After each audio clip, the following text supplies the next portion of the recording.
Good morning, boys and girls. This is the story from the back of our lesson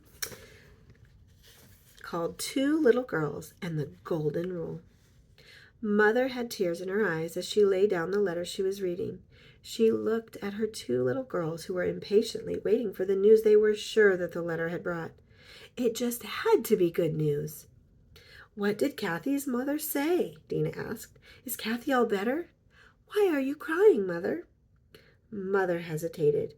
Everyone on the mission compound had been praying that Jesus would heal the things that had happened to the 5-year-old Kathy. Because of the terrible sickness she had, her mother had taken her back to America as soon as she could. The sickness was called polio. Many children around the world had either died or become crippled because of polio. Right there in their own mission, a fine doctor had gotten polio and he had died. "Kathy is getting better," Mother said slowly. And Mother hesitated again. Then she went on. "Kathy will probably be crippled all of the rest of her life. One of her legs will be so weak she will have to wear a heavy brace on that leg. She will never be able to run and play again like you and all of the little friends and your other little friends can." Dina and her sister Sherry looked at each other. Their faces showed how disappointed they were. They had been praying every day for Kathy to get well, and they had been sure that Jesus would answer their prayers.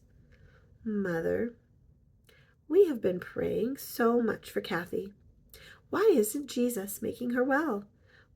Why can't he do that?" Dina asked. Their mother explained that Jesus can do anything. There's nothing too hard for him to do.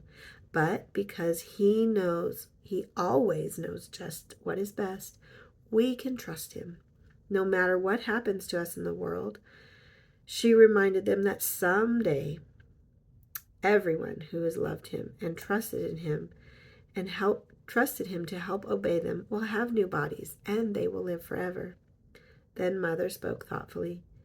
"Kathy was one of the most active of all the children on our mission. On the mission compound," she said, and she sadly shook her head. Dina and Sherry nodded. "She could run faster than any of us," Dina remembered.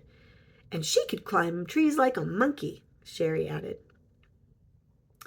"When she comes back, it will be very hard for her to even walk," Mother told them. "How do you think she will feel when all the other children are running and playing and she isn't able to do that? How would you feel if you were in her place?" That evening, Dina and Sherry talked to Mother again. "Mother, we have made a promise," Dina said very solemnly, and Sherry nodded. We are never, never, never going to run away and leave Kathy alone when the other children run off to play.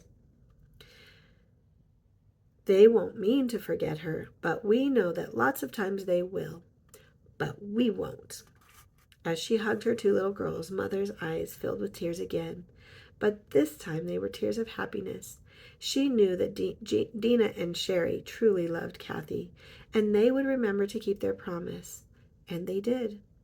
If you had watched when one of the many children living on the compound said, "Let's play tag," or "Let's play hide and seek," or some other fun game, you would have seen Kathy bravely limping along behind with Dina on one side and Sherry on the other, and all three of them were always smiling and laughing together.